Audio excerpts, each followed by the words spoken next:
Pen drive एक छोटा सा साथी बड़ी टेढ़े काम का। पेन ड्राइव नाम तो सुना ही होगा। जेब में समा जाने वाला ये छोटा सा डिवाइस डिजिटल जमाने का एक अहम हिस्सा बन गया है।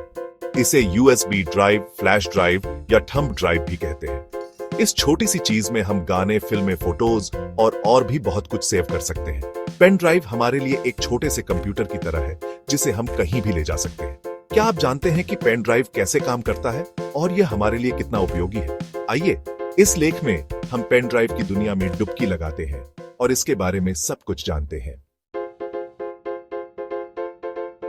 पेन ड्राइव का सफर शुरुआत से आज तक। पेन ड्राइव का इतिहास उतना ही दिलचस्प है जितना कि इसका आकार। इसकी शुरुआत सन 2000 में हुई थी। IBM और ट्रेक टेक्नोलॉजी जैसी कंपनियों ने सबसे पहले पेन ड्राइव को दुनिया के सामने पेश किया था। शुरुआत में पेन ड्राइव की स्टोरेज क्षमता बहुत कम होती थी, लेकिन जैसे जैसे तकनीक का विकास हुआ वैसे वैसे इसकी क्षमता भी बढ़ती गई। आज हमारे पास ऐसे पेन ड्राइव मौजूद हैं जिनमें हम टेराबाइट्स तक डेटा स्टोर कर सकते हैं।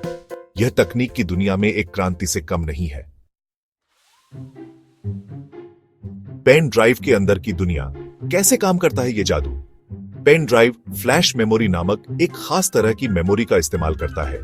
यह मेमोरी बिजली न होने पर भी डेटा स्टोर करके रख सकती है। पेन ड्राइव में एक छोटा सा कंट्रोलर चिप होता है जो डेटा को पढ़ने और लिखने का काम करता है। जब हम पेन ड्राइव को कंप्यूटर से जोड़ते हैं तो यह USB पोर्ट के जरिए कंप्यूटर से जुड़ा जाता है। USB पोर्ट एक तरह का इंटरफेस है जो कंप्यूटर को पेन ड्राइव से बात करने में मदद करता है। इस तरह हम अपने डेटा को एक डिवाइस से दूसरे डिवाइस में आसानी से ट्रांसफर कर सकते हैं। पेन ड्राइव की अनेक शादियां, तरह तरह के रूप, अलग अलग गुण। पेन ड्राइव सिर्फ एक तरह के नहीं होते। बाजार में हमें अलग अलग आकार, साइज और क्षमता वाले पेन ड्राइव मिलते हैं। कुछ पेन ड्राइव बहुत छोटे होते हैं जो हमारी चाबी की रिंग में भी फिट हो सकते हैं, तो कुछ इतने बड़े होते हैं जिनमें हम अपनी पूरी लाइब्रेरी स्टोर कर सकते हैं। कुछ पेन ड्राइव में हमें अतिरिक्त सुरक्षा फीचर भी मिलते हैं, जैसे पासवर्ड प्रोटेक्शन और फिंगरप्रिंट सेंसर।